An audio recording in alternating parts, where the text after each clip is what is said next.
Salut à tous et bienvenue pour ma nouvelle vidéo. J'ai pour le moment abordé dans mes deux précédentes vidéos l'aspect de l'alimentation.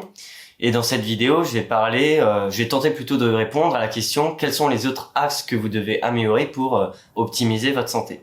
Donc ça sera plus une vidéo introductive dans le sens où je vais aborder chaque aspect dans les grandes lignes, mais je reviendrai plus tard dans de futures vidéos sur chaque aspect de manière plus poussée. Donc je vous propose de commencer tout de suite.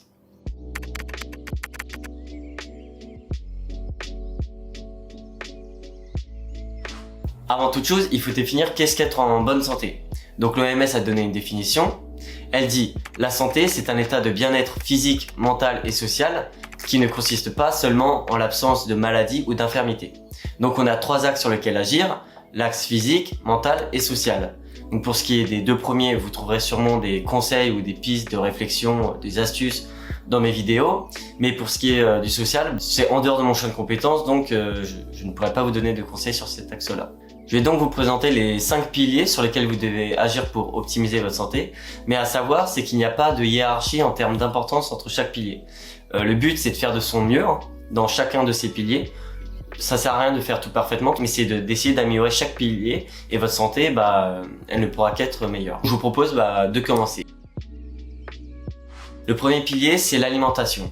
Donc on entend souvent, et à juste titre, tu es ce que tu manges. Dans le sens où on ne peut pas être en bonne santé ou en santé plutôt optimale en mangeant, on va dire, que des produits ultra transformés. L'alimentation ne va pas jouer qu'un rôle esthétique.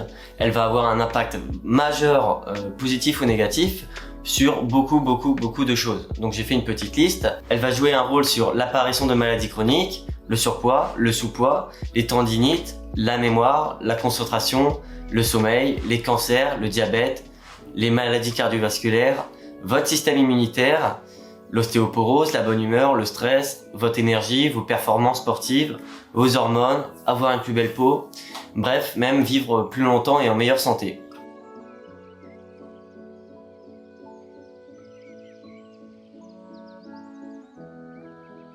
La liste est assez parlante, je trouve, il n'y a rien d'autre à ajouter.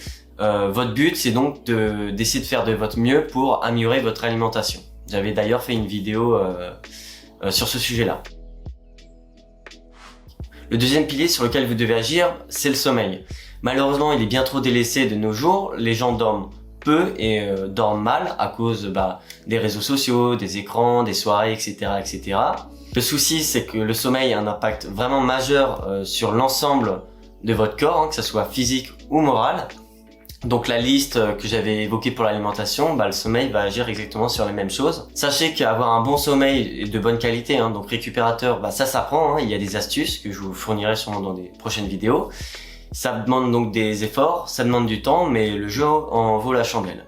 Il y a même un cercle vertueux ou vicieux qui se crée dans le sens où lorsqu'on dort mal, on a tendance à se réfugier vers des aliments qui sont dits rapides, donc ultra transformés, riches en graisses saturées et en sel. Et lorsqu'on consomme ce genre d'aliments ou plutôt un repas très riche en calories, on a tendance à dormir mal. C'est pourquoi l'alimentation et le sommeil sont indissociables. Mon petit conseil pour cette vidéo, ça serait d'avoir au minimum 7 à 9 heures de sommeil par nuit. La sédentarité tue, donc c'est ce que l'on peut voir dans les magazines. Qu'est-ce qu'une personne sédentaire ? C'est une personne dont l'activité physique est très faible et donc la dépense calorique associée est proche de zéro. Cela va favoriser les maladies cardiovasculaires comme le diabète. Mais il y a d'autres effets négatifs à être sédentaire, notamment sur le point de vue moral, sur le point de vue immunitaire et sur l'apparition de maladies chroniques. Je vais faire une petite analogie. Notre corps, c'est un peu comme un vélo. Donc lorsqu'on l'utilise pas, il a tendance à s'encrasser et à rouiller. Et avec le temps, le vélo roulera moins bien, ou en tout cas, il faudra vraiment l'entretenir. Sachez que si vous travaillez derrière un ordinateur et que vous faites du sport 1 à 2 fois par semaine, ce n'est pas suffisant et que vous êtes quand même considéré comme une personne sédentaire. Votre but, ce n'est pas forcément de faire plus de sport, mais c'est d'augmenter votre activité physique au sein de votre journée. Donc, prendre les escaliers au lieu de l'ascenseur, se garer le plus loin du supermarché pour aller faire vos courses et donc marcher plus, s'étirer en regardant la télé, se masser, porter les courses, nettoyer son appartement, se mobiliser, etc., etc. Bref, il faut vraiment que vous incorporiez le mouvement au sein de votre journée. Le quatrième pilier, c'est bien penser. Bien penser rime souvent à être plus heureux. Il faut savoir qu'il existe des tas de méthodes ou d'exercices pour se reprogrammer, par exemple pour se détacher des événements négatifs qui nous arrivent, ou alors pour contrôler nos émotions, dans le sens où on arrive à les percevoir, mais aussi on ne les juge pas et on les accepte même. C'est difficile pour moi de faire court sur cette partie, donc je dédierai une vidéo à part entière sur toutes les lectures que j'ai pu faire, les recherches, ces exercices-là, etc., etc. Enfin, le dernier pilier, et qui est très très important, c'est mieux respirer. Donc la respiration, elle est tellement indispensable que l'on respire sans même y penser. Elle est gérée par notre système nerveux autonome.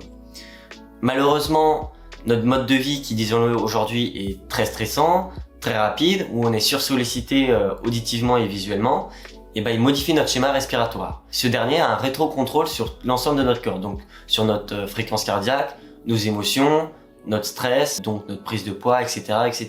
Chez la plupart des gens, la respiration est thoracique, et elle se fait même dans de plus rares cas uniquement par la bouche. C'est un peu le même type de respiration que l'on a lorsque l'on court, donc c'est une respiration stressante pour notre corps tout entier. Et qui dit respiration stressante pour notre corps, cela va encore modifier notre schéma respiratoire, donc c'est un cercle vicieux. Au contraire, la respiration doit être abdominale, donc vous devez inspirer par le nez, gonfler le ventre et très peu le thorax, retenir quelques secondes la respiration et expirer calmement par la bouche. Cela va favoriser l'utilisation de votre système nerveux parasympathique qui est associé à la détente, à la relaxation, etc., etc. Donc vous pouvez vraiment faire le test. Lorsque vous êtes stressé ou vous êtes anxieux, modifiez votre respiration, faites quelques respirations abdominales, prenez votre temps et vous allez voir que vous allez gérer bien mieux l'événement qui vous arrive. Mon conseil, c'est que vous portiez régulièrement attention à votre respiration et que vous la modifiez tout simplement lorsque cette dernière n'est pas bonne.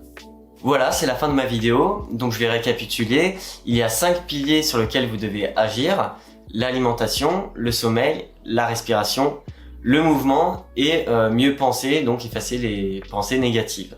En agissant sur ces 5 piliers, donc en essayant de faire juste de son mieux, vous allez améliorer drastiquement votre niveau de santé. En tout cas, j'espère que cette vidéo vous aura plu et je vous dis à bientôt pour la prochaine. Salut!